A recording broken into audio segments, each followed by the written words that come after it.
Hello, everyone. My name is Juju Chang, and I work for ABC News Nightline, and I am thrilled to be here with you at the World Science Festival. This afternoon, our panel is called Sense and Sensibility, the secret language of smell, because we're very literary, sense and sensibility. I hope you received that envelope that Tracy mentioned. I want you to not pull it out yet. Don't pull out any of them, and don't take any of the plastic wraps off, because we're going to have a little fun with them a little bit later in the panel.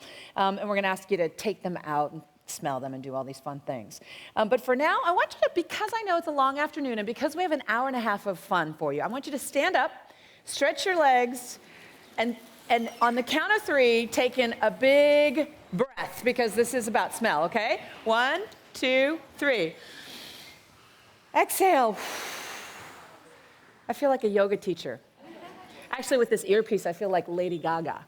But what you might have smelled is perhaps your own perfume, perhaps your neighbor's perfume, perhaps your neighbor's pheromones. You never know.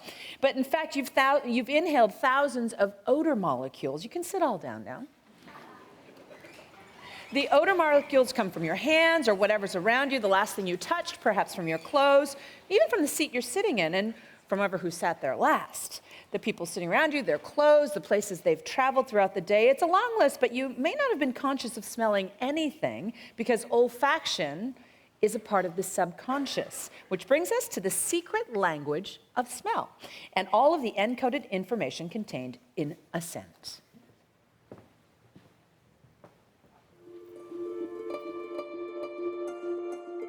The most primal of our senses, the most evocative, The smell of fresh-cut grass takes me back to my childhood in the summertime. I get a sense of overwhelming freedom and a total lack of responsibility. Smell is the only human sense that brings floating molecules from our environment into direct contact with our neurons. The smell of lemons makes me feel like a little girl again. My mother used to rinse my hair with lemon juice. Makes me feel very loved.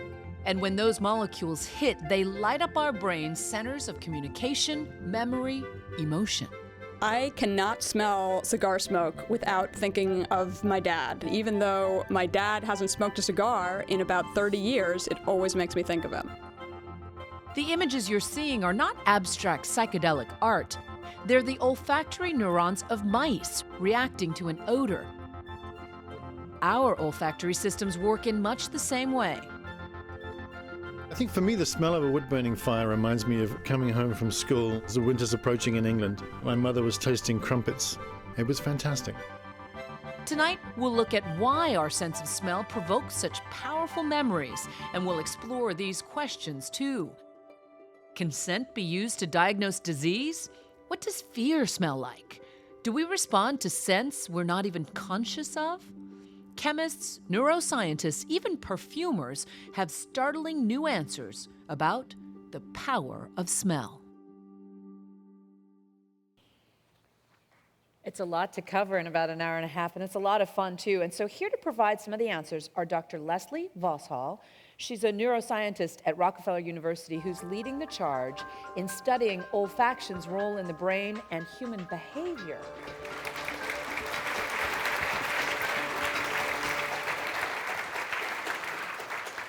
Also joining me is Dr. Consuelo de Moraes.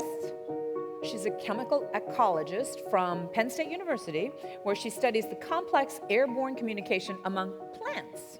She's currently applying what she's learned to humans with funding from the Gates Foundation to create an electronic nose. She will tell you about this in a minute.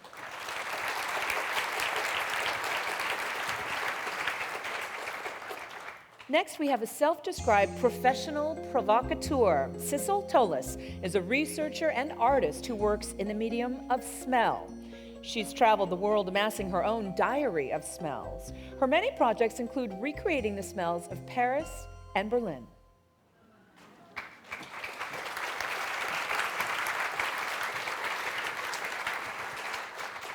And rounding out our panel is Dr. Avery Gilbert. He's a sensory psychologist who's been called the Mark Twain, very literary, of the nasal passages. His projects include everything from the designing scents for kitty litter to creating technology to bring the sense of smell to the internet. He's the author of What the Nose Knows.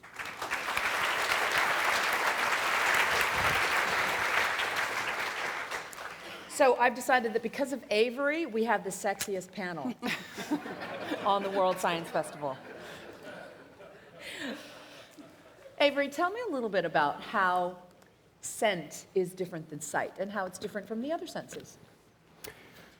It's different because we know, until very recently, very little about it scientifically, but also because it's the surprising sense. I think what we'll hear about a couple of times today is that you can be walking through the street, you hit a plume of odor, and suddenly you're transported to a different time and a different place, very vividly, with very accurate emotional recall. And I think that's something that people have commented on for a long, long time. And we can now understand the kind of the neuroanatomy and the brain chemistry of that goes on. That's one big way. And do you want to talk about how the genes detect all these colors and vision as well? I'm going to leave that to Leslie because that's her Oh, you're expertise. going to do that, okay. That's Don't wanna- my job. Trying to get me to step on Leslie's lines. I won't do it. So what I think we I've have to learned the hard way. recognize is that the sense of smell, it's a very old sense, but we've only really studied it in earnest in the last 20 years. So people have had a very little idea since about 1991 about how it works. But I think it's instructive to think about how vision works. And so it's amazing what we can do with just 3 proteins in our eyes. So to look at an image of violets, a typical human can see about 10 million colors. And so you can see in this image, you have the richness of textures of color. So how does this work? So we know from much older work than 20 years ago that with just 3 genes, a red gene, a green gene, and a blue gene, the eye and the brain can decompose 10 million colors. And so it's the coding potential of just 3 genes to see 10 million things is really extraordinary. And we know that this is important because if you're missing one of the genes, it's an extremely common genetic disease in men to be missing the green gene. So one of the photoreceptor genes drops out, and then you have red-green color blindness, and that very much diminishes the sense of how vision works. So how does this all relate to the sense of smell? Right. Where am I going with this? You guys didn't pay $30 to hear me talk about vision.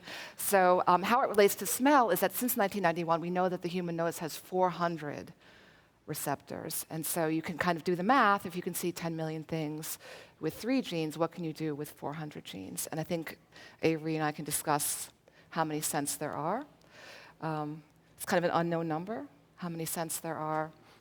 But if you imagine the nose containing 400 different genes that can grab onto scents from the environment, if we draw those as 400 little circles.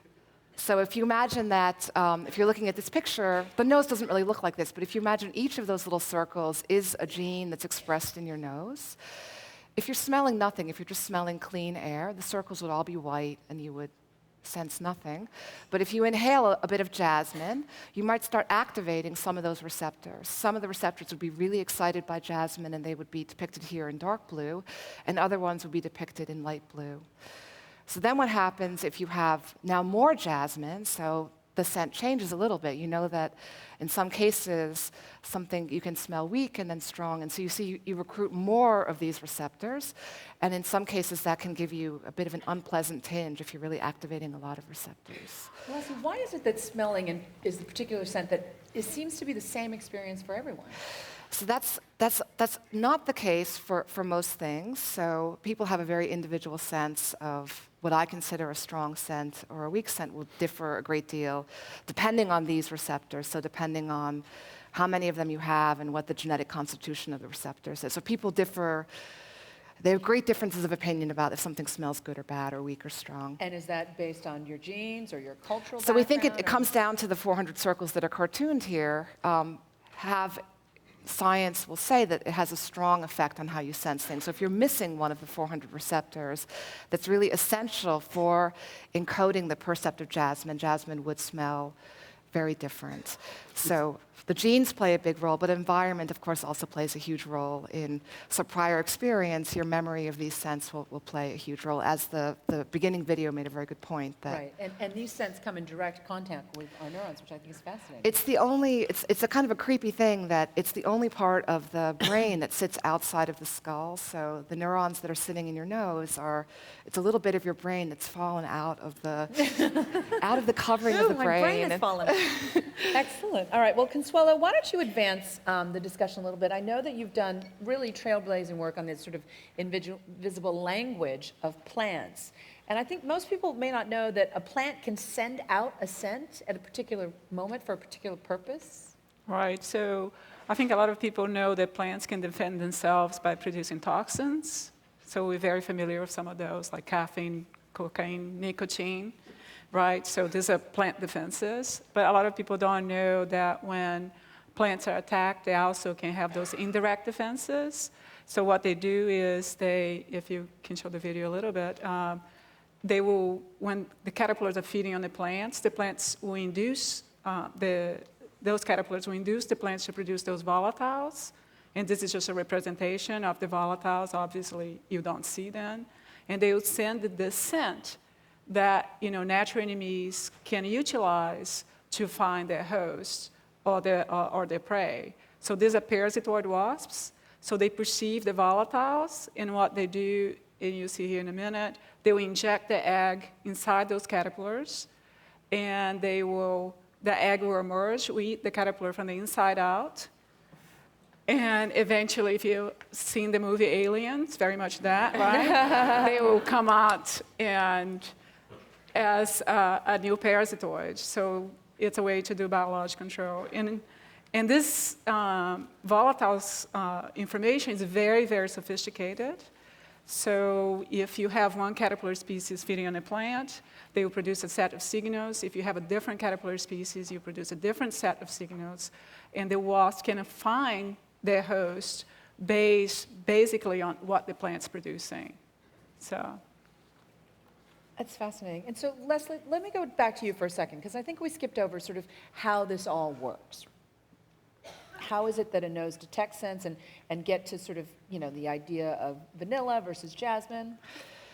So the magic of the sense of smell is that it's a chemical sense. You have to, if you ask someone to smell something, they'll typically close their eyes and you have to take a breath in, and so then you're bringing chemicals into your nose, and you have this big array of proteins that are able to bind to those smell molecules in different ways. And so you can imagine if you have 400 options and each of them can bind to a combination of different scents, the coding potential, the number of different smells that you can encode with the system is huge, is vast, is sort of uncountable, which is really convenient because we don't know what scents we might encounter in the future. So the human nose is prepared for virtually any scent. And so if you get on a plane and travel to another part of the world, you don't have to learn to detect those things. You can encounter completely unfamiliar scents because you're endowed with this huge set of chemical detectors. And there's some overlap in the code. So there's some overlap in vanilla, so you may activate some of the same receptors with the scent of vanilla and the scent of jasmine. But it can also get really complicated. They can start canceling each other out. So when you start mixing things together, which is what perfumers do, things can become very unpredictable. So there's been good experiments showing that if I train each of you to smell jasmine or vanilla or something like wintergreen, you can learn to distinguish those. Once I start mixing them together, people are completely stumped. It's like my Joe Malone lime mandarin orange lotion. Thank God she didn't go beyond 3, because once you go beyond 3 components, people are completely stumped because the 400 receptors start interacting, and something, it will be like A plus B will produce Z, so a completely different percept emerges, which is why perfumery ends up being so empirical and so artistic, because you can predict what colors, you guys have all mixed colors together, you can predict what you'll get if you mix 2 colors. You actually can't predict what will happen if you mix 2 smells. Fascinating. All right. Consuelo, did you get to this idea that when an insect is under attack, they send out different signals? So the plants, when the plants are under attack, actually the way we found that out was I was in the field and I was supposed to have a set of caterpillars. Right. But ended up that day I didn't have that caterpillar. And people thought, oh, all caterpillars will produce the same kind of, induce the plant to produce the same kind of signal. And then Right. I was in the field and I had all these insects, but the wasps only would come to the plants that had the right caterpillar. Right. So then we went and looked at it, the chemistry that the plant was producing, and realized there are two sets of signals that are being produced, not only. So I think the fascinating thing about this is that the plants are producing a signal that can tell you that the plants are being attacked, but also by whom they're being attacked. And I think that's amazing. That is fascinating. They're crying out, they're calling help, me! but in Right, different, exactly. but they're providing information about what's attacking them. I It's love the that. opposite of a skunk. I guess it's like a skunk, right? So, Sissel, tell us a little bit about what brought you into this field. You've combined chemistry and linguistics and art. To continue where you stopped there, I was trying to become a skunk. Why not try to use smell for that kind of purpose? Leave me alone kind of purpose. That of thing. Come to me. Anyway, yes, you are sanitized and pasteurized for your protection in the society we live in, meaning the antiseptic death and the fact that not all smells can be pleasant, we will end up have none at all. So I decided to maybe take care of those ones who have no right, and started collaborate with the industry who have the knowledge. There are about 5 big players who control everything what has to do with smell and taste in the entire planet. You've And clearly done a lot of yes, smelling. We can and see that. what they primarily do is to camouflage, deodorize, and perfumerize reality. And I said, okay, maybe I should show the same reality before they come and do their job. So with the same knowledge, I started to do field work. You started to collect Yes. scent specimens, up to like 7,000, right? Yes. So that was my starting point to check out if I can use my nose for other purpose, just breathing in and out. Can my nose be used purpose communication, navigation, decision making, education, and so on and so forth?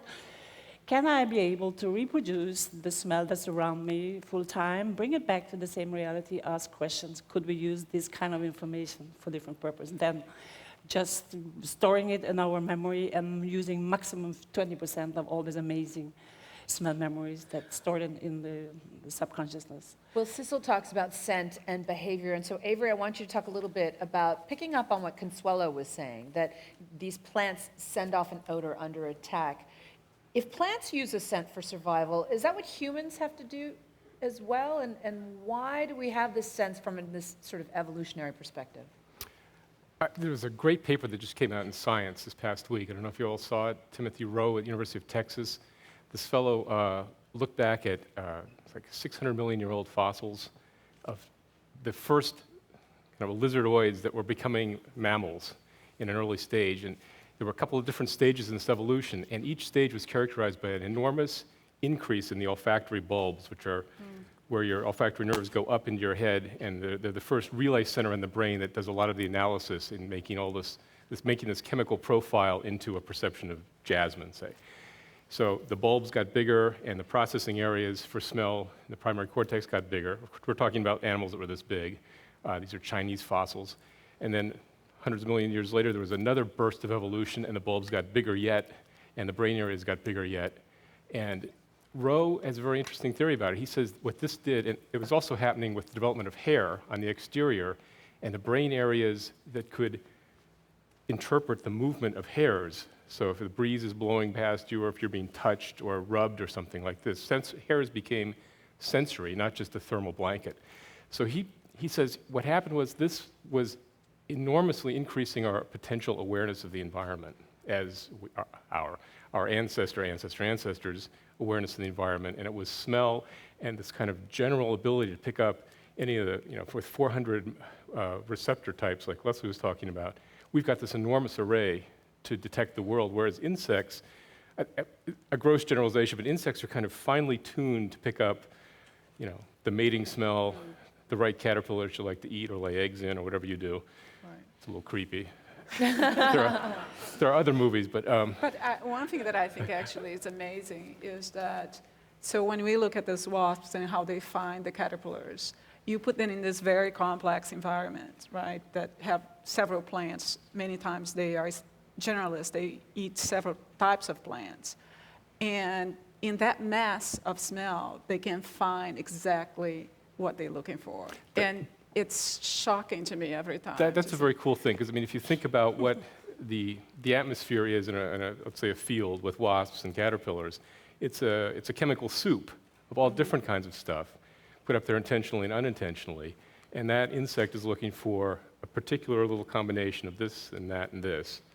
Right. So it's what psychologists have a term in hearing perception. It's called the cocktail party phenomenon. You're in a cocktail party and you're listening to that couple over there have an argument, not these 500 other couples. You can tune in one particular conversation, even though if you look at the sonic energy profile of the cocktail party, it's just a huge mishmash. But our brain does a signal processing task very well where we pick that out. So I guess in general insects, I'm not trying to put the insects down, but they're focused on a very particular conversation between a screaming caterpillar, or between a screaming plant and an eating caterpillar. And the wasp says, let's go. Well, Sissel has go ahead. But I think also that human being can one stage be able to do this. I've been trying, and a certain situation, I'm able to identify the smell in the cocktail, and I think it's just a different kind of programming, a different kind of focus. If you just, primary navigate and communicate and decide by vision. If you just let looking have a break and concentrate that the nose is doing the job here. I mean, I'm usually good at picking up sort of the smell of cupcakes. That's how I navigate around. But I also find that, I love your research project where you break down the scent, for example, in a jacket. I've always thought, sort of after a night of Korean barbecue that, oof, I can smell it. You've actually broken it down chemically. So I was invited to do a project in south of France. The south of France is famous for their natural smells and their amazing relation to perfumery and the like, and I wanted to kind of try to move this knowledge, or provoke that kind of knowledge of a kind. And the fact is, we communicate smell in our society to perfume ads. Marketing took over where science left.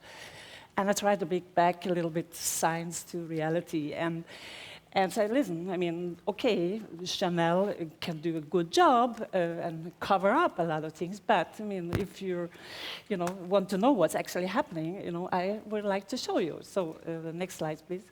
So I headspace the garments from Citizen of Montpellier, and these are just some of the smells I found in the garments. Of course, there are much more molecules than I'm able to identify, but I wanted to give a kind of feedback to the owners and say, listen, this is what you're carrying around. I can even smell you have a lover. This person had a lover using background Jill Sander.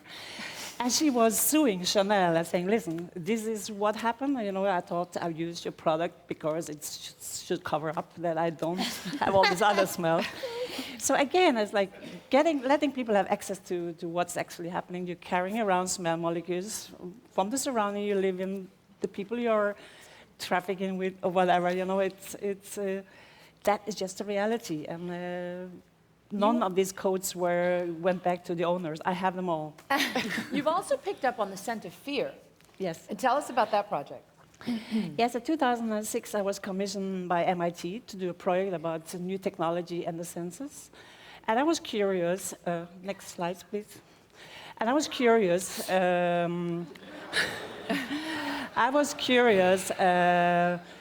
could I smell fear? This was in the period of the Bush government and the whole notion of paranoia and terror. And I was thinking, am I able to smell that people are afraid? So I got access to a lot of phobic men that really was suffering from severe phobia towards others.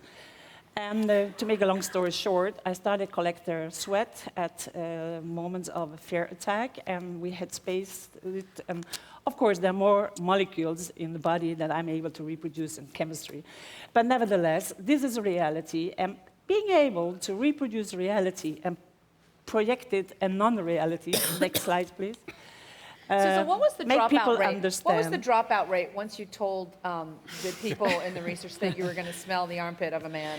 No, they didn't know. So, like, of course, the men, they had only numbers, so it's all in commedia. I was only interested in the sweat, and we did a lot of comparison of the sweat. So this is the China version. It's the Beijing Olympics. There were 31 guys lined up, and you only activate the smell by touching the wall, so you get the sweat like So the pumped smell of into fear you. is pasted And on your the walls. reaction is immediately. You know, the next slide shows that you know, it was all over, and this one was fascinating. I could smell armpit even downstairs. So How do you put the smell of fear on the walls? That's what I want to know. You literally roll it with the roller? No, this is reproduced as close as I could to the original, and then it's turned into the nanotechnology microencapsulation, which is a fantastic technology. I use the wall as a metaphor for the skin, so I bind the microencaps smell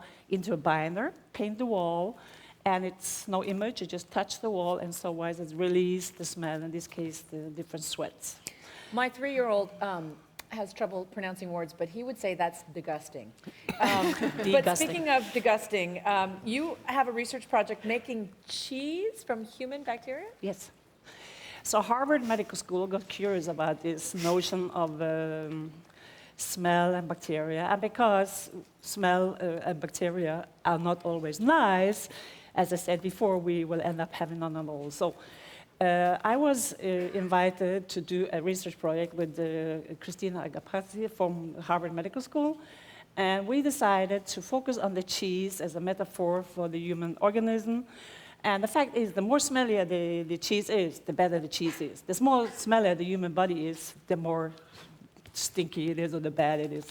So we wanted to kind of see how can these two worlds meet, and what can we learn from it, and how can we train tolerance to one or the other by doing this experiment. So these are cheese, they're bacteria from cheese, and we gave it to a lot of people to describe these smells. And here again, you see the reference to human body and to body smells. Next slide. So yeah, this is the cheese, like inside the cheese you have the more bacteria, the better the cheese, the more smelly the cheese. Next slide, please. Yeah, I'm crazy, yes. So, so on behalf of a long process, we decided to collect bacteria from human body. So there are armpit, there are nose, there are shoes, there are, you name it, I say it. And we got some raw milk from Vermont, which is like dealing drugs in the US. And to get the raw milk into Harvard was not so easy. So we got more or less under the table. And we started to make cheese with the different synthetic biologists. And the next slide, please. So these are the different cheeses. And one of these cheeses was eaten by the owner, and it was a very interesting reaction, you know. As my 3-year-old would say, degusting. Avery, help me out here. But what the point is really by understanding like bacteria or bad smells, that are just something negative, the whole discussion of hedonic. This is an attempt to bring to a step further to understand and getting access to what actually happened. How can you use that kind of material for different So I think, Leslie, the next time you have trouble getting somebody through a human subjects review committee for permission to do an experiment, just say, I'm an artist. Exactly. Back off, man. So Avery, help me out here. This is clearly, I mean, from an evolutionary perspective, bad odors really repulse us. Yeah. Yeah, people, this comes back to one issue, which is, are there naturally good or naturally bad odors, kind of universal disgust odors and so forth? To which my answer, I think, is that there are categories of odors that are bad in general. And, well, it's past the lunch hour, so I can talk about it. Urine odors, fecal odors, odors of disgust and of decay, for example, are things that most people find bad most of the time, whereas categories like floral, woody, grassy, herbaceous odors, fruity odors are generally regarded as nice. There's always exceptions. A narcissus flower, to me, smells like the inside of brand new tennis balls, and I don't like it. And there's exceptions the other way, where negative odors come to take on a very positive meaning, like French cheeses, for example. You know, I can blindfold you and have you smell something, and you, depending on what I tell you, you can believe it's either a fine French cheese or a full baby diaper. Oh, interesting. And it's kind of a toss-up. So it's all in your mind? Context does matter. But Right. so I think there are those general things, and there are these very specific cultural exceptions where, like natto, which is a fermented soybean. And, I had it for dinner the other night. oh, yeah. I love it, but it smells gross. I bought some once and I could not choke it down. It's soybeans that get fermented into this sticky, gooey mass. So I bought some at an Asian market, brought it home in the car. It was in the wintertime. I picked it up and the box was warm because it was so biologically active. Can I tell you, I can only eat it when my nice Jewish husband is not home because he really objects to the odor of it. He really objects to it. So, yeah. But give us a sense. There's a lot of myths about scent. One of them, for example, happened to me when I was in London last week, and I was buying some room freshener, and the salesman said, "Here, let me cleanse your nose palate," and made me smell coffee. That's a myth, evidently. This one drives me up a wall. It's the most ludicrous. The coffee bean thing, yeah. You get it in every fragrance counter in the world. As far as I can tell, it started back in the late 90s at a trade show, a perfume trade show, and putting a pile of beans that you come to this after sampling different colognes and perfumes, and this would clear your nose. Why? I mean, the typical Arabica medium roast coffee bean has over 800 different volatile molecules in it. So why that would particularly clear your nose is beyond me. There's a brand new paper where somebody looked at the effect of coffee beans and also fresh squeezed lemon as a way of kind of clearing one's senses between sensory judgment episodes, and there was no effect at all. In fact, nobody's ever shown that palate cleansers are real. I mean, Right. the French enjoy them in the restaurants. You can have the sherbet in between courses, but the effect on sensory judgments is unmeasurable. So What about this idea that if you're blind, like the Helen Keller effect, if you're blind, you have a stronger sense of smell? this one I get all the time. As soon as you tell somebody you work in fragrance, they tell you. You know that Helen Keller could really, really, really smell good. And it's like, who is her PR people? Anyway, I think she died in '64, but this message goes on resoundingly. You're shattering a legend. Another legend you're about to shatter is Proust. He is known to have discovered odor memory. Yeah, he gets credit for two things. One is for being the first literary description of odor memory. Yeah, usually I set it up without the red X. But if he's given credit for describing it first, and for also being the first kind of scientific explanation of this, which is bogus in two different ways. People have been describing that snap-on, sudden, instantaneous flood of memory linked to smell for hundreds of years before. There are French antecedents. Edgar Allan Poe drew attention to the special connection of smell and memory back in the 18-teens.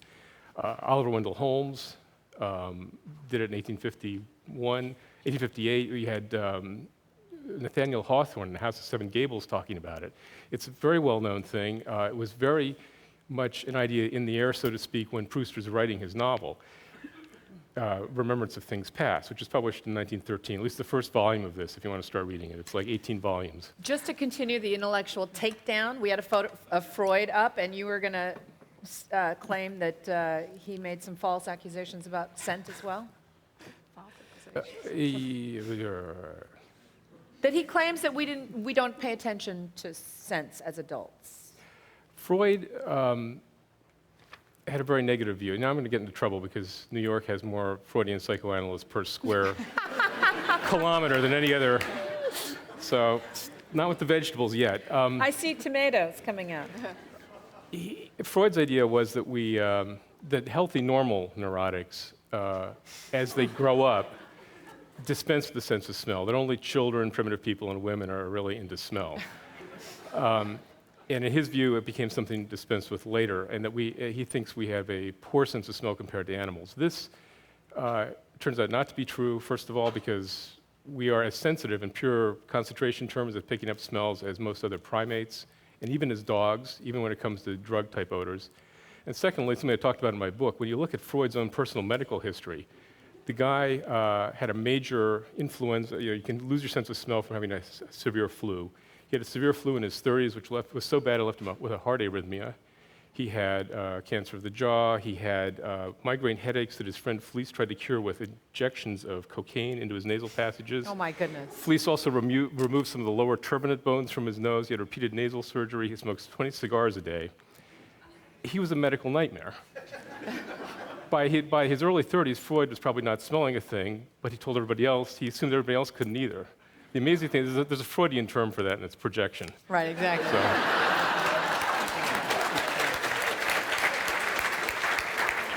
I'm glad you got to the punchline. Now, I'm one of those people who, if you could blindfold me, I would tell you that this is my husband, I could smell him, I can smell my children. But you're saying that smells can actually identify people. yeah, I'm very into body odor these days. Nice. That's a good first line at a cocktail party. Yeah, that'll clear your way to the hors d'oeuvre table very easily. Exactly. My original interest in smell was with animal behavior, and a lot of what animals do in their daily lives involves smell, scent marking, recognizing mates, mothers and infants, and so forth. It turns out almost all of those things that animals do, we're talking about mammals now, we can do. So mothers recognize the scent of their babies' clothes versus other babies. Babies can recognize their mother, a nursing mother's breast pad from other mothers. Men and women attract each other. We can tell by body smell if somebody's sexually mature. We can tell from women if they're cycling. Apparently, we can tell from smell if strippers are ovulating. Right. I mentioned that, and I want actually Leslie to weigh in because we were She talking brought about it the up. I strippers. didn't. I'm not injecting this into the conversation. Because this is the kind of mind I have, and I see a young man in the front, so close your ears right now, earmuffs right now. But there's a whole study out there about how strippers, when they're ovulating, get better tips. This is my favorite scientific So Leslie paper. has to weigh in. So this is the setting is New Mexico, and it was a carefully controlled study where strippers would log on to a website, report their tips, and also report where they were in their menstrual cycle. Okay. And they enrolled women who were taking oral contraceptives and therefore were sort of flatlined for hormones, and women who are naturally ovulating. And the results are really stunning. So women who are on the pill and don't ovulate have a very even tip trend. Those who are ovulating shoot up to a huge peak of profitability when they're ovulating, suggesting that they're much more attractive to their customers when they're ovulating, also suggesting that sort of subliminally the customers can tell. Or perhaps they project more sexuality themselves when they're ovulating in attempts. We've been thinking about how to reproduce this, but it gets into sort of ethical issues. How do you enroll? The ideal thing is to enroll non-strippers and look at hundreds of Could you people imagine being the doing these research things. assistant on that one? Tell us about pheromones, though, Avery, because we all talk about, oh, he's got good pheromones, oh, he's attractive. Here's where Avery and I will start choking each other. This will be a takedown. All right, Smackdown. I've become a convert to the non-pheromone school recently. Again, having said that, I think humans are able to make all these discriminations about who's related to them, the sex, age, health, even the emotional state of people. There's a lot of new work on that. You can tell from a person's sweat whether you can tell the anxious people versus people who are just sweating on a dance floor or on an exercise machine. So I think all that information is there. I think we are... Really? Sweat smells different if you're working out than if you're on a dance floor? Yeah, Yes. yeah. Athletic sweat is one thing, but if you're... athletics, so dance floor, gym, workout, that smells one way. If you've been stressed and they take Oh, got it. then that smells different. So the emotional state of the sweater, so to speak, makes a difference.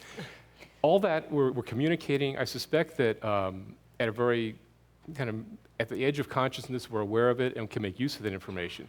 Do we call it a pheromone? And here, a recent book came out, Dick Doty, who's in the field, a book called The Great Pheromone Myth. He makes no bones about where he's going with this. He says there's no, oh, come on, this is Congressman Wiener's territory, please. Here, please. Congressman Wiener to perfumery, please. He may have been hacked. There's some topics you just can't avoid. The jokes write themselves. So, a pheromone, the concept originated in 1959 with insects, and the idea was that there was one or a couple of molecules, very specific, that would have a very specific behavioral response. So you put one of these two molecules in front of a male wasp, and he'll try to copulate with whatever smells like that. So very... How do you know that the wasp is copulating exactly? Oh, you can see it. Really? Good thing. And you can even put in a static object and they will try to copulate with. Okay. All right. Well, which is Question answered. and evolution, of course, an orchid will figure out a way to put those two molecules up and get all these horny male wasps to land in hopes of copulating. And in fact, all it will do is pollinate the orchid and leave frustrated. So Got it's it. a sneaky system. But the pheromone concept Wasp blue involves balls or something. very, very specific signals and very specific reaction, and it's got to be automatic. It's got to be hardwired into the creature so that you put that odor in front of the male wasp and bingo, response. With humans, every time somebody's claimed that there's a human sex pheromone usually or some other pheromone, it's always a big mixture of things, not a single molecule. The response is not automatic like the wasp. It always depends on learning and context. And I think at this point, the pheromone concept scientifically just doesn't do any more work, and we ought to give it up. Leslie? Well, Well, I think if you're going to be very semantic about it and require that you can paint human sweat onto a lamppost and have someone be sexually aroused, then that doesn't work because humans are more complex than insects. However, Hey, wait a minute, I that's think my line. it meets many of the substances in that man's armpit meet many of the criteria of pheromones. So it's produced by a member of one species and it influences the biology of another member of the same species. So you scrape that stuff off of his armpit. There's really good science suggesting it affects mood in women. It can, so it's affecting mood But and what hormone Nobody's status. ever been able to point to a single molecule.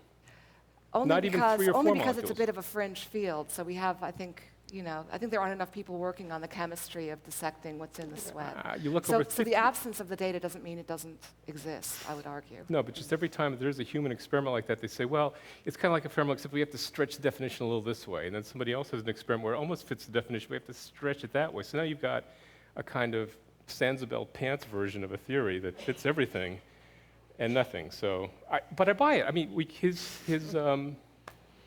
I believe what he's that sweating guy's can have doing those something up effects. there.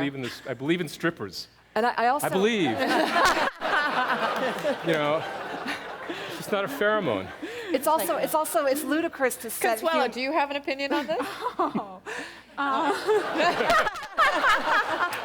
Come on, bug girl. I think you can argue it both ways. I think Leslie's right in the sense we don't know a lot about smell yet. The science is relatively new, and yes, nobody has been able to point out that pheromones, like the two molecules, not the pheromones are our two molecules. It can be a complex, a little bit depending on the insect, but we haven't found that. And I think you have to stretch a little bit the concept of pheromones to fit humans. But I think, there is no doubt that there are things that are attractive to, That man's armpit says a lot. That's all I'm going to say. We can talk about chemical signals, and I think we find a lot of agreement there. I mean, we're communicating things, or there's information coming, we're information giving off content of those that is things. biologically important. It may have had a role in evolution too, but I just think the pheromone thing just doesn't.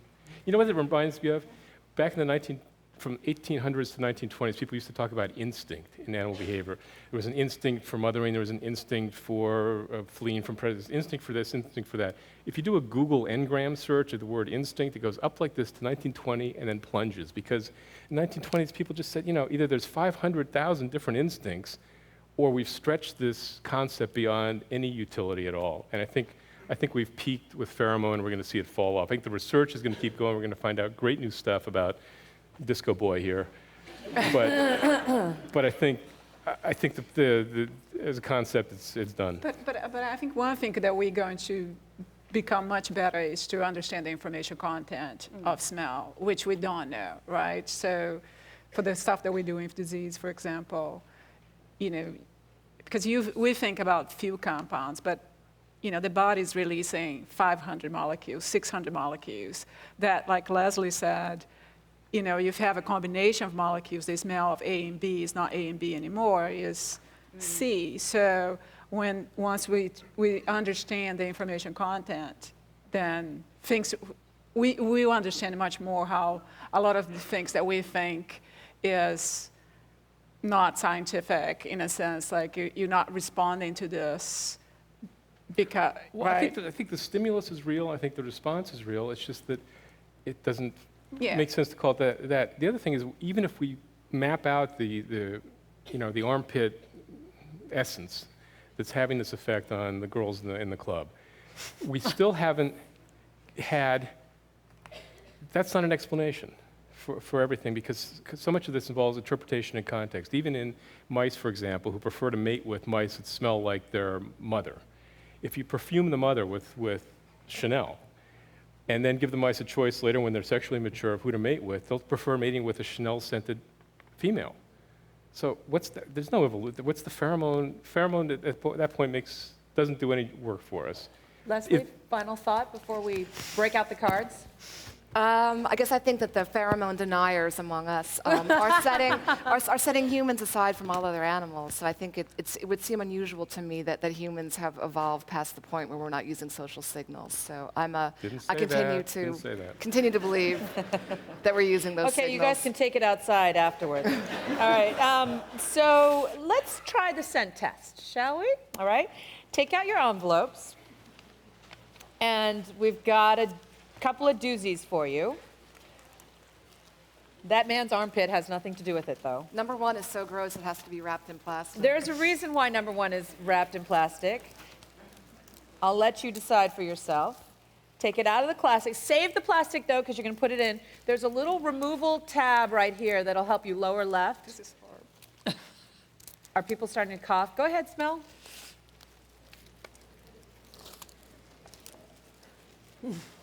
My favorite cheese. I can hear you smelling it. Oh, grow up. Come on, it's good. Okay, anybody want to shout out some answers to guess what it is? Brie? Swiss. Swiss? Smelly feet. Oh, Gruyere. I can never say that. It's like, what? Vomit, I agree. Vomit. Vomit is a good one. Vomit is a good one. What? Dirty? Oh, durian. Durian. Sour milk. I see your hand. Okay. So you don't have to scratch. Now you can put this back in. If you like the smell of it, you can take it home. And we have to put it back in the baggie because there will be others. This is a classic scent. Sissel, I want you to talk about this, and then I will reveal what the answer is. So this is one of the molecules we found in David Beckham's Adidas shoes. David Beckham's Adidas, that's what this And the scent is. same smell molecule we found in several Swiss cheeses. So you are all right. Swiss cheese, very good. So it's a And chemical. again, back to my experiments at Harvard was, putting connection between the human body and the cheese. It has a name, though. It's called an isovaleric acid, right? And it's the same molecule as on human feet, smelly feet, and on cheese. And very attractive to mosquitoes. Mosquitoes love it. So it's a major thing that. Why? calls Okay, so we have to mosquitoes. clean our feet and our mosquitoes won't come around. Is that it? Yes.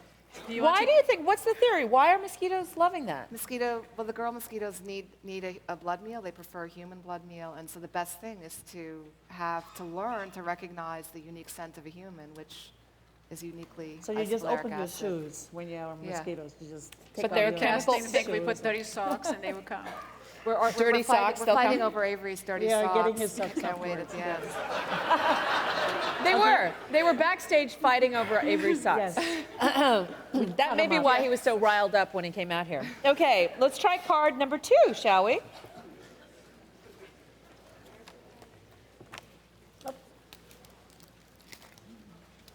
I don't like that at all, actually. Do you? It's lovely. Do you like it? Guesses? I don't think it smells like that. At least the ones I. What? Licorice. I don't think it smells like Cassis? Anise. Anise. Bouillon, like instant. Fennel. I got a fennel. I got another fennel. Yeah. What? I don't eat those. Me neither. But I know the smell. Celery. And a lot of people, when they're sick, they drink it. It's supposed to kind of... Antibiotic properties. Yeah, you. I'm a vegetarian. Dill. Dill. I got a dill. Very interesting. Good. Okay, so what this is the smell of chicken soup. Kind of. Chicken soup. What do you think, Avery? I think, yeah, I think a lot of the Instant chicken soup. people are picking up on the culinary spices. Someone said anise, and it's that those are in And dill. in thyme and dill. Yeah, Yeah. so it's a common essential oil So- in culinary spices. So talk about memory triggers and things like chicken soup. I don't know. Your grandma's. Did anybody go back in time with this one? One hand. Oh. One. Uncle Fester in the back three, there. four. Okay. It's tough. Sometimes we get the specific emotional recalls, and other times not. I don't want to overplay that. It's an emotional sense, but I don't think it's entirely an emotional sense. You know, some people claim that smell is all about emotion all the time, and it's also about cognition. Every time that you're trying to locate a smell, if you're trying to decide if it's too strong or too weak, the cologne you're putting on, if you're smelling a shampoo in the CVS aisle and wondering if your spouse will like it, or if it smells like an anti-dandruff shampoo or more like a, fancy body wash that'll attract the other sex. Those are all cognitive things you're doing. Those are all thinking process kind of things, memory, comparison, analysis. And so I think it's easy to overdo the emotion. Plus, there's an entire industry devoted to making fragrances that appeal to people at large. Right. And if we try to appeal to one private emotional scenario, you're not going to capture much of the market. Well, I have a friend who's an environmentalist, and she says the scent of clean is no scent because it shouldn't smell like lemon or pine, which are our artificial scents anyways. All right, let's pull out card number 3, shall we?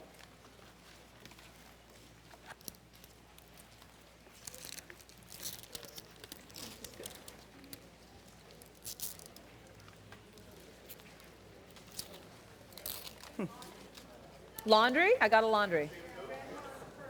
Grandma's perfume. Bamboo?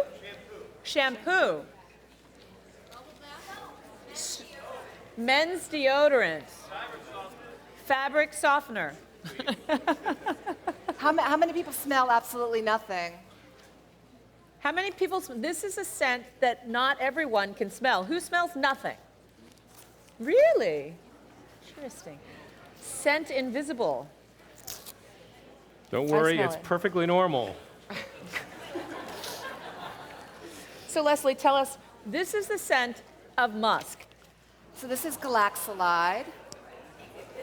And the answer is you guys are incredibly sophisticated smellers because it smells like shampoo and soap because this is a major ingredient that every manufacturer puts.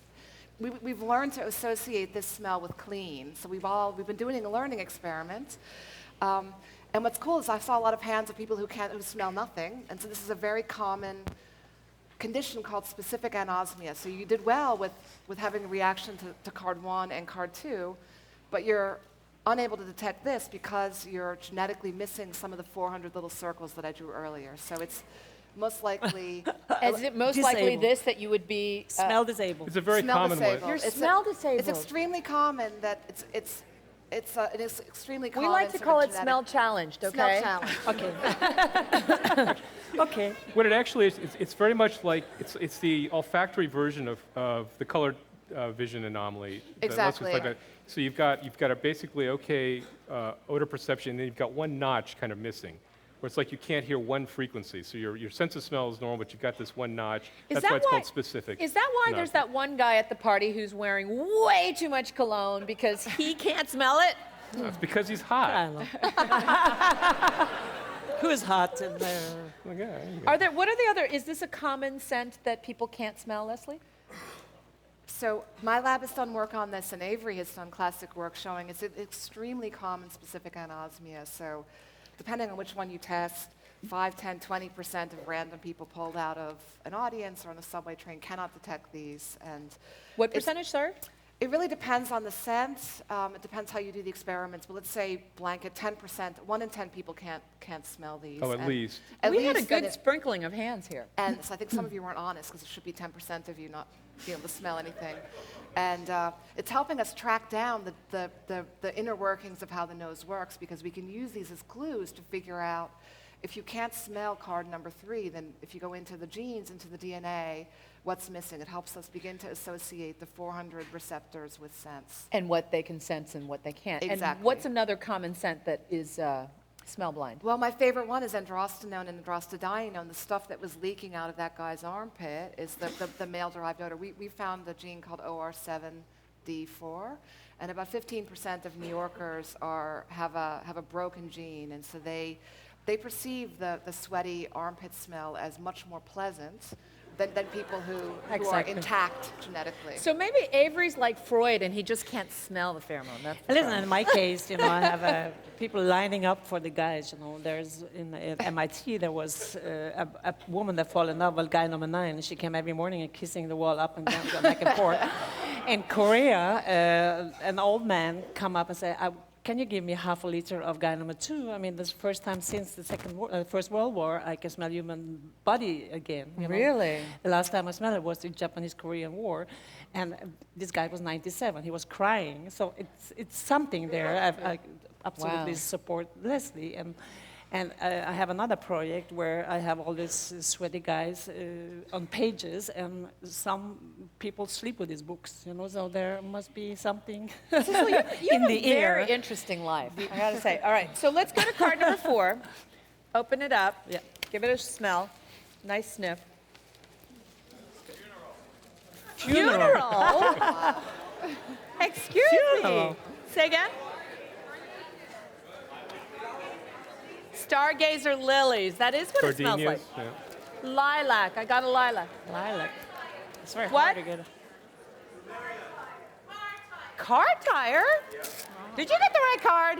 Is this 4? Oh, it's so beautiful. Consuelo, tell us what we're smelling. Oh, this is a flower of you. It's a flower, so this is another way, I would say, that plants co-opt insects to do their work for them. So flowers Gives off smell. They smell, so they reproduce sexually, so they have to find a way, so they can't move, right? So they have to find ways to somebody to transport the pollen.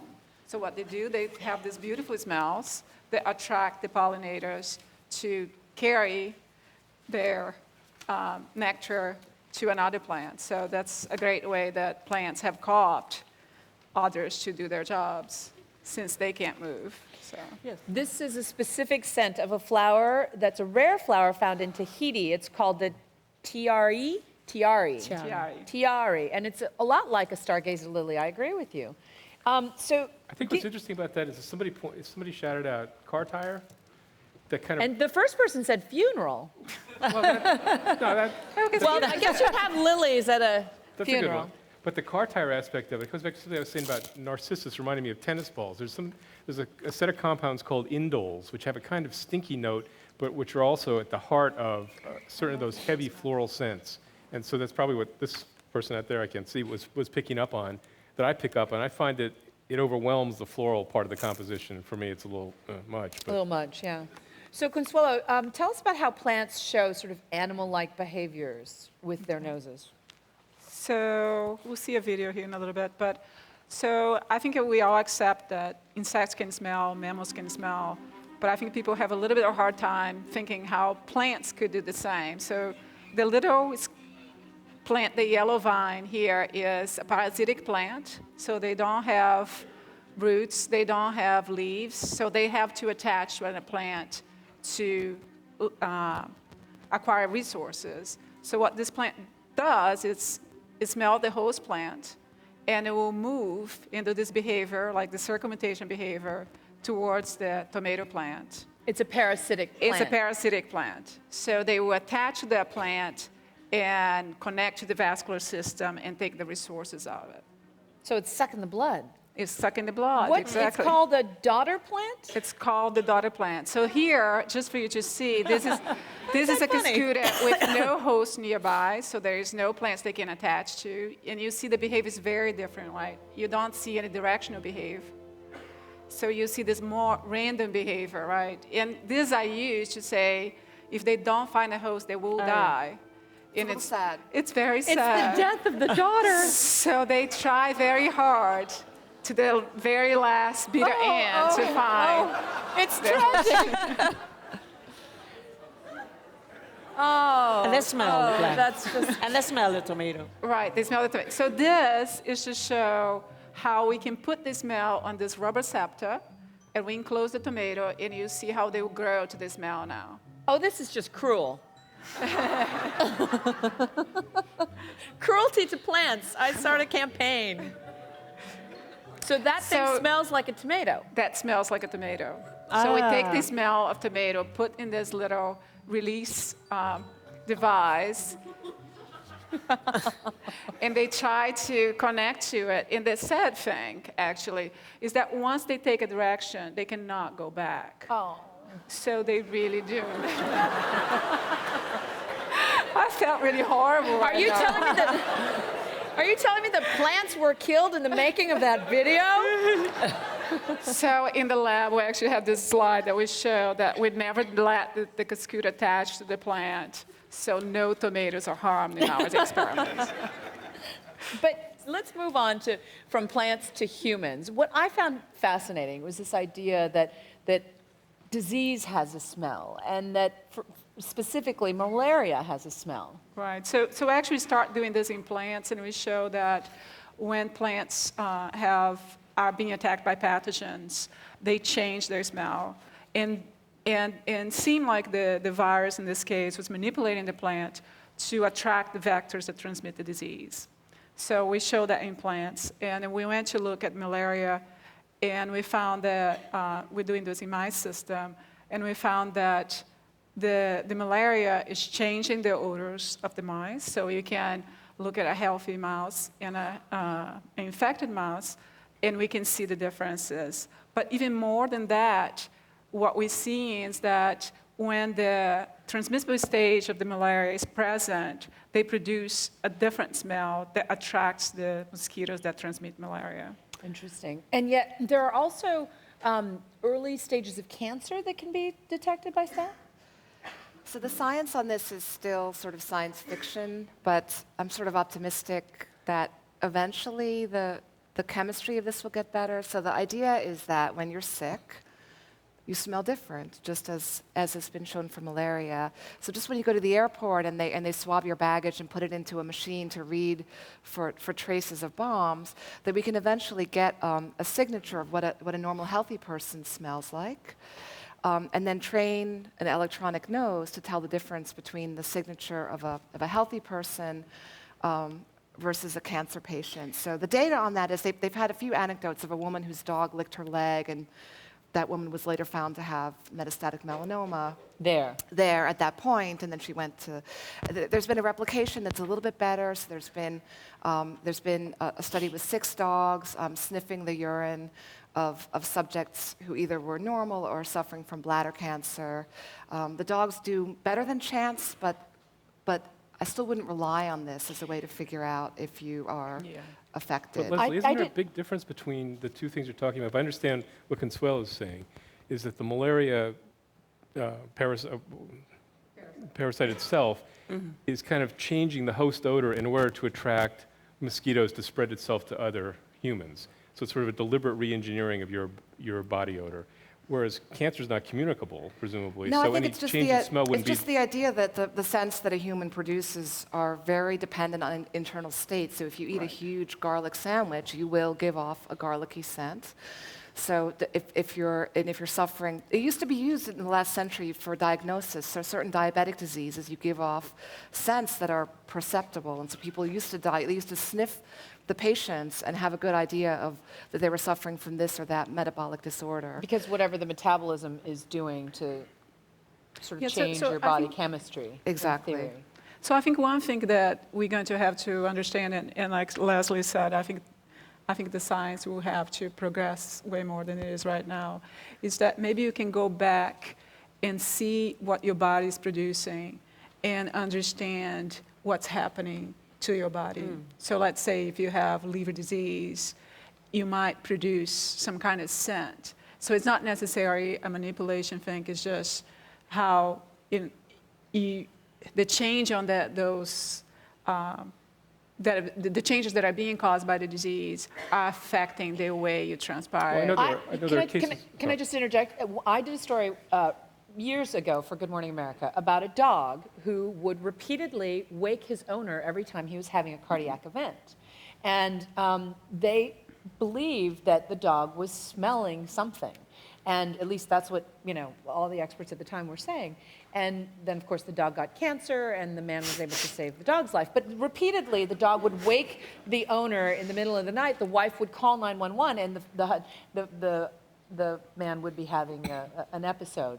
So whether or not that's true is an anecdotal case, but it was fascinating at the time. I think dogs obviously they're very sensory animals. They have very acute senses of smell, but I don't think it's a practical solution for medical diagnosis. I think that the dog experiments. Let's just put lab coats on them. The dog experiments tell you that there's something going on, that they're above chance able to distinguish different people and distinguish a given person when they're ill or healthy, but the point is to figure out what's a legitimate biomarker of a particular disease, and then just as the TSA has figured out a way to build machines to get a signature of an explosive, build a machine to get a signature of a particular disease state, and that would be useful because the machine doesn't get cancer. The machine are they looking at a chemical signature when they're looking at an explosive? Yes. Yes. Absolutely. Yeah.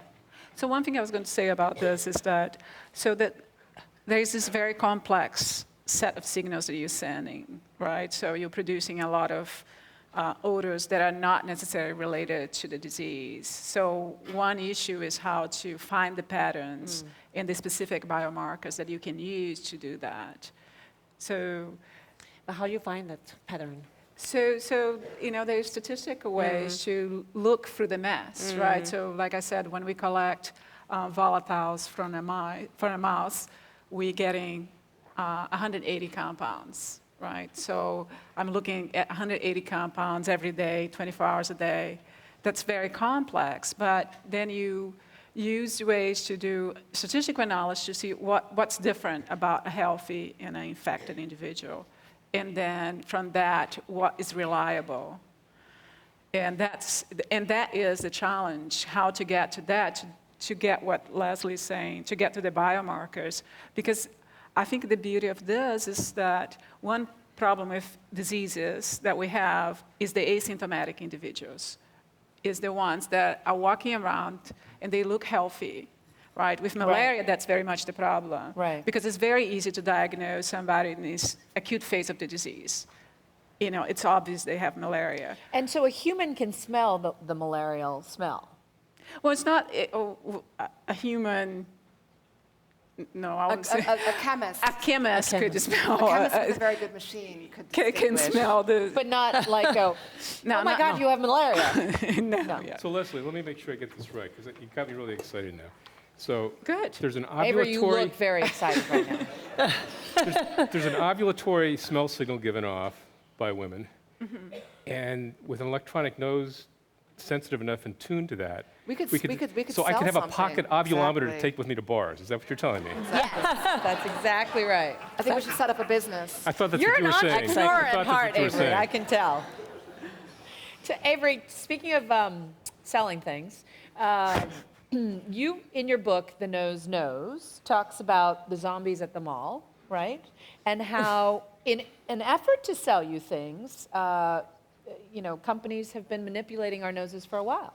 Scent marketing's been around as a concept for about 7,500 years, but it's kind of taking off now because people are realizing, well, number one, there's a technology available, so you can go into a store and have kind of scented zones in different areas of the store. And we've also gotten a lot more sophisticated about the sort of behavioral measurements we can take. So for instance, you were talking about the clothes and clothing.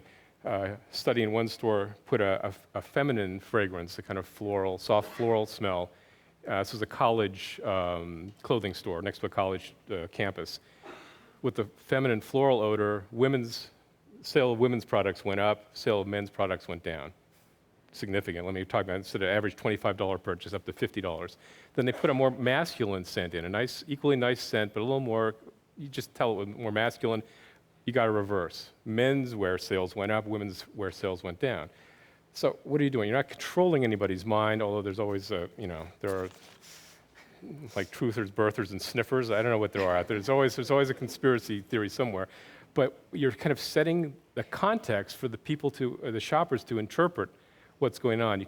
It's been shown that a smell can activate what psychologists call semantic networks. So the smell of a cleaning fluid, you know, Windex or Comet cleanser, will get, you put that smell in the air and you hand people a cracker snack to eat, and then you come back and you notice the people who have the clean smell in the air tend to be wiping the crumbs off the table and stuff like that, as opposed to people that don't have any. So you haven't told them to do anything, you're not, you know, causing them to have a behavior, but you've got them thinking clean at some But level. you are, in a way, causing them to behave in a certain way. Well, no more than by showing you an advertisement, playing you a jingle. That's what advertising the does. real estate agents will tell you that if you're trying to sell your home, bake a pie But before if you you put sell your those- house, right? I mean, everyone said. Yeah. But if you put those smells, let's say in India, the reaction will be completely different.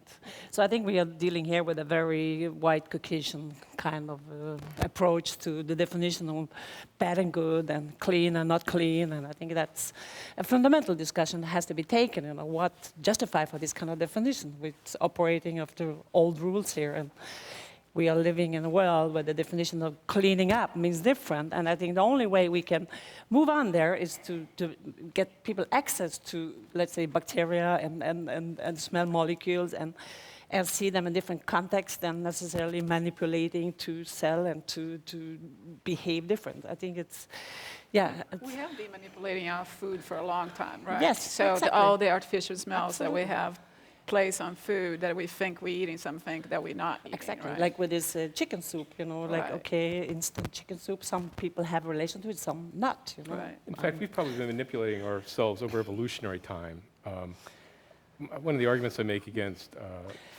you know, the Freudians who say we can't smell anymore, I'll grant that we're not very good at smelling stuff at a distance. So if we go hunting on the Serengeti Plain, I'm not going to be able to smell the gazelle, you know, a half mile upwind. Yes. But once we bag the gazelle with the aid of our trusty hunting dogs and bring him back, we can season the hell out of it in the stew pot. And I think that's what we've really evolved for. We're very good at that kind of close-in smelling. It's called retronasal, the kind of smell that comes up the back of your throat and out your nose. It reverses. And we're very good at picking up and savoring those things. And I think since we've been cooking probably for some estimates as much But as who 2 are million we? years, Who are we? hominids, since we first, the early ancestors came out, have been cooking and using spices which create whole new flavors and fermenting alcohol, fermented milk, cheese, come back to cheese again. All these products didn't exist before, and now they're influencing possibly our genetics. I don't know if that's plausible to you. But I'm fishing here, but tell me a little bit about the relationship between smell and taste, because, you know, there are those who lose a sense of smell and have a difficulty with taste, et cetera. I've been sort of struck in our work that we encounter lots of people who believe they have a really strong, incredibly compelling sense of smell, but actually are smell blind. So I'm sort of amazed that when at birth you test children for hearing and you test children for vision, but nobody really tests for the sense of smell.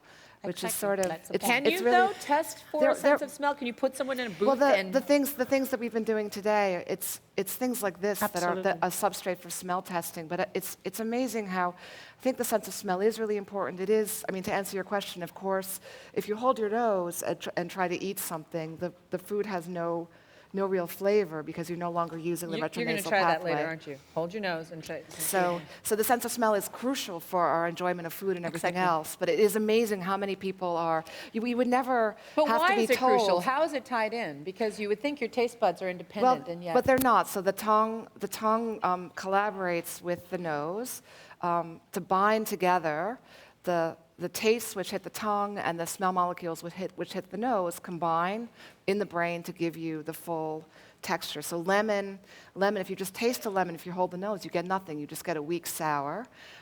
If you just smell a lemon, you don't get the perception from the tongue of sour. You have to do these things together. So Sorry. But I think what is fundamentally missing is education. I think that smell and chemistry and the nose should be part of curriculum in primary school. The earlier you can train kids to use the nose consciously, the better future you have. And you don't have any more, you know, the issues of, okay, the rose manipulated me to buy more jeans than the other who didn't have a rose. Does it And I break think down, it's though, really in gender? Because fundamental here. maybe it's just Absolutely. anecdotal, but it seems to me that women are better at smell, because my husband is sort of smell blind. I'm like, you can't smell that? Come on. You time know? after time, it's one of the most reliable kids. gender-specific results in psychology. Yes, Women are better at detecting lower levels of smell, and especially at naming them, which goes with a higher verbal score in a lot of these cases. So, but again, that's a team average, right? So women have the average reliably from study to study, but any one guy might outdo any particular woman, or vice versa. But when it comes back to the smell testing, that's a fascinating thing. There are a few smell tests on the market. I think it was only in 2006 that the FDA approved the first smell test for clinical use, which is kind of weird if you think about it. They're basically scratch and sniff tests that ask you to identify, smell this, is it A, B, C, or D? Right, but in And our why- example, we gave 4 different smells, and people came up with vastly different answers for each of That's a the... difficult task. Yeah, but if you had it in school from the age of 0, the world will look different. I'm sorry. If you had a ABC 1, 2, 3, a molecule 1, 2, 3, or whatever you call it, absolutely, you have a different kind of humanity on the planet Earth. I'm sorry. I work with kids, and they are 0 to 12, and the result of the experience I do is like amazing, breathtaking, and it's amazing tolerance, and that's beyond hedonic, it's beyond what any average grown-up will ever dare to do, and also the ability to express to the respective smell is amazing. Well, Avery did say that women are better at... Do we know why women are better at identifying? I think there's 2 things. There's, aside from using words to describe a scent, just sensitivity biologically, as Avery said, is a little higher in women. So describing a scent, I mean, Sissel, I know this is another hot topic for you, because in your view, culturally, there are far more words to describe colors than there are scents. Yes, and having access to amazing knowledge through the industry, I'm able, or others with me, able to reproduce reality endlessly. So was also try to make systems out of smell, also try to evoke speaking about smell. I think that's essential here in judgment and decision-making towards certain smells. Like, so far, we communicate smell, it's bad or good, and the rest are metaphors.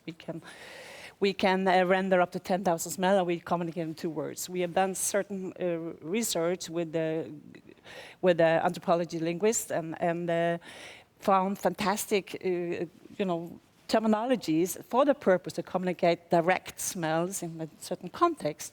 And on behalf of that research, we have done certain site-specific work and challenging people to express intuitive, terms for exactly those So you've actually come up smells. with some of these terms. So you want to go over some of them with us? Not necessarily, but Okay, come on. The No, smell it's- of the countryside, we call that sort of the mossy, peaty, countryside-y smell. What do you call again, to explain how those systems occur is really to reproduce certain smells, bring it out to the people, and ask them, please, make an attempt to express a word in relation to that smell. And then compare the different words that were expressed to exact that smell and try to see if there is similarity in that specific expression. And some of the words, like a project I did in Mexico City, that happened. And ozone is the smell of the countryside, but more specifically what it is, and Ozone. and others. And what about the smell of dirty fish? Because that's kind of universal, like smelly fish smell. That was also a Mexico project. So again, it's project-based. I don't pretend to make Esperanto for the nose, and it's really an attempt to see, can one challenge to express smell beyond it smells good and smells bad, and what happened when a smell became interesting. I think it's a different starting point, the saying bad and good. Yeah? Well, I have to say, whenever I order wine and the sommelier comes by and describes, nutty, fruity, peaty, blah, I have no idea what he's talking about. You can learn that, though. It's entirely learnable. And the way you would learn the varietal characters of wines is the same way perfumers learn how learn their trade. You get shown an example, like an oaky Chardonnay versus a non-oaky Chardonnay. You smell, you taste, and you remember. And you create in your mind a unique kind of mental hook for that flavor, that aroma. And then you learn the lychee nut flavor that's in a Gewürztraminer wine.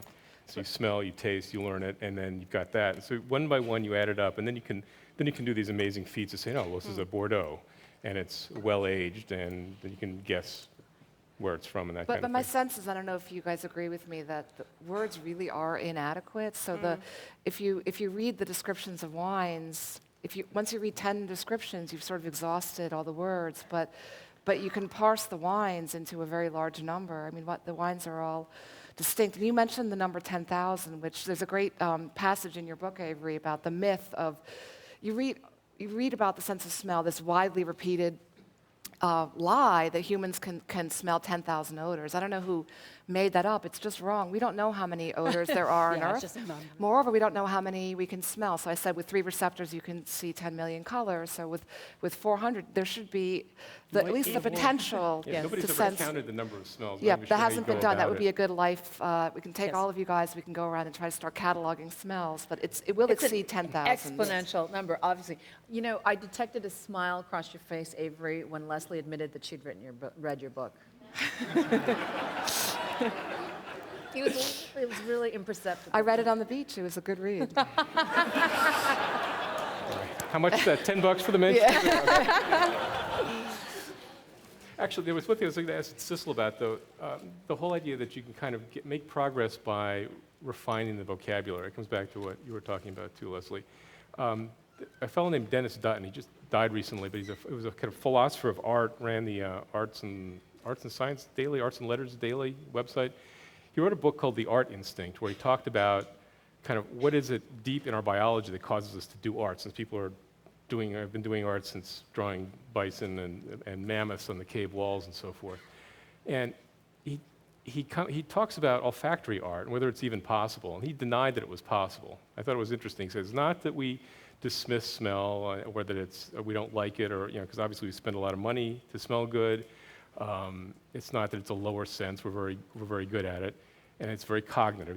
This all warmed my heart. But he said it was because we don't have a way to arrange smells in an organized fashion, like we can arrange sounds in musical sequences, like And like colors. pitch. Just yesterday, I was at the museum with my children. We have warm colors. We have And you've got a rainbow, you've got a Dark, sequence, but light, we don't right. have a way of, there's no arrangement for smells. And he said that's the limit, that's the big stumbling block. That without that, you can't create the things in art that you have, like rhyme, rhythm, narrative, and so forth. And that's where it's going to. But all this can't, I think has to be changed in a different way. And I think we have to try with what we have to our disposal. And that menes we have newborn human beings that maybe can approach the nose from a different perspective than we ourselves did. And I believe I've done it with my daughter. I see another human being that I am myself, and I absolutely believe that is possible. How would you characterize, Avery, the different scents, though? I mean, we kind of did 4 of them here. We have a floral, we have a, floral fragrant, we have a sharp pungent, we have, how would you... People have been trying to do this for hundreds of years. In fact, the first organized system to organize smell was Linnaeus, who also did the organizing system for biology and the species and genus. His system was a little goofy. He was sort of an aromatherapist of the 18th century. He was looking for a way to find, all medicines in his time were botanical, or botanically derived, and he figured that the more effective medications would be the smellier plants, and that the type of plant, if a plant smelled spicy, it would be good for perking you up and good for depression and so forth. So based on that, he made an arrangement of smells and used it as kind of a drug hunter's botanical guide. So it was useless it wasn't a general theory of smell. In perfumery today, we have these maps and hierarchies. You kind of do genealogies of perfumes. From Jiki came this one, when came this one, and today we have Calvin Klein and so forth. You can The make these. genealogy of perfumes. Let me ask you a question. In perfumes, how much of that scent is chemical and how much of it is derived from the rare Tahitian plant that we smell? First of all, everything's a chemical. How much of it is a synthetic? How much of it is essential oil? It can vary. It's a matter of cost, by and large. Essential oils being more expensive? Expensive, rare, and subject to variations on And weather. do they correlate to price? So if I'm paying more for my Chanel No. 5, is there more of an essential oil? You pay for what you get in perfume. Yeah. You do? Yeah. But mostly you pay for the bottle, not what is inside. Right. So a lot of bad messages in bad bottles, and I try to maybe put some, focus on the content of the bottle and playfully understand what smell can do by challenging kids to speak about and maybe be the future's criticism of criticers of perfumes and the like, and with a completely different intention. I think it's necessary. Now, Consuelo talks about the importance of smell for plants, but Leslie, talk a little bit about the importance of smell for animals. It's crucial. So animals, there's a lot of animals that are nocturnal, and so they're using their eyes is not very useful for finding food. So for nocturnal animals, obviously, like moths that mate, they need to have a sense of smell for the male moth to find the female moth for mating. Animals like our beloved rats and mice that live in New York are guided almost entirely by their sense of smell. And so they're very good at this. With the moths, not only they use the smell to find mates, but actually to decide where to lay their eggs. Where to lay their eggs. Right, so if you have... And how does a moth smell? They're through the antenna. Yeah, right.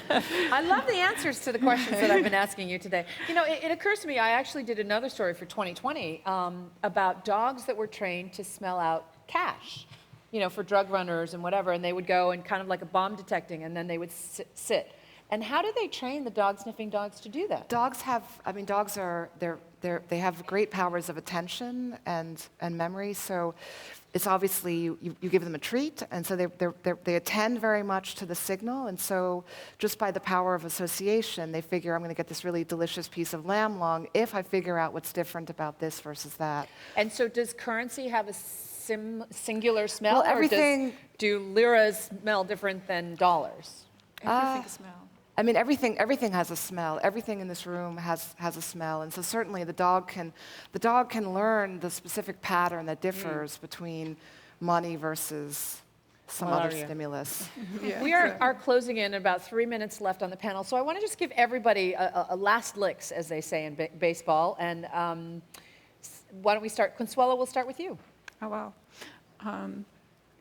I think, for me, the thing that amaze me every time is the information content that smell can give you. It's just, every time we explore a system, we found something that we didn't expect. And it's, I think smell is, I'm biased, obviously, but I think smell is really directing a lot of the ecology in the systems, in plants, in humans, in animals. So I think it's just a world out there to be explored. And so smell is packed with data. That's a good closing thought. Okay, Sissel?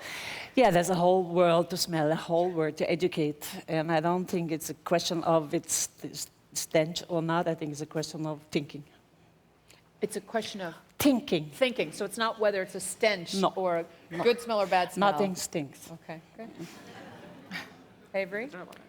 I'm really looking forward to the next few years of research on brain imaging and how when people are experiencing smells and thinking about them. I think we're on the verge of learning a lot about how we process odor information, and my hunch is that we're going to learn things that will enable us to play with the sense of smell and make it a lot more. We'll have technologies that will involve us a lot more in smell. If it's smell-o-vision or whatever, it's going to be something we can manipulate and actively manipulate more than we've been able to. And how will smell come out on the internet? Were you working on that? Who's working on that? Yeah. So how does that happen? That was a device plugged into your USB port, and it would spritz out little different combinations of odors. Print it out? Spritz out. Spritz out. With a little. How does it spritz it out? You take a little plate with electronics on top, with little wells, each containing a different odor, and you can activate any one or a number of them in combinations and put an odor out. That was the idea back then. Is there a prototype for this? There was, and it worked, and it was great, and the company went bust because it was a kind of dot-com thing, unfortunately. That's too bad. I can't tell you how many cooking segments I've done where it smells so good, and I say, I wish you could smell this at home. If only we had smell-o-vision. Leslie, closing thoughts. So it's the science of smell is really only, it's a couple of decades young, like modern molecular biology of smell. And it used to be that you were viewed as a complete freak if you worked on smell, but it's heartening to see that the interest in this science is increasing, and it's reaching through to the study of malaria, to human health. So it's kind of an exciting time to be in science and doing science of smell. And it's an exciting time to be here at the World Science Festival. Thank you all so much for sitting so patiently through all of this. For their fabulous insights.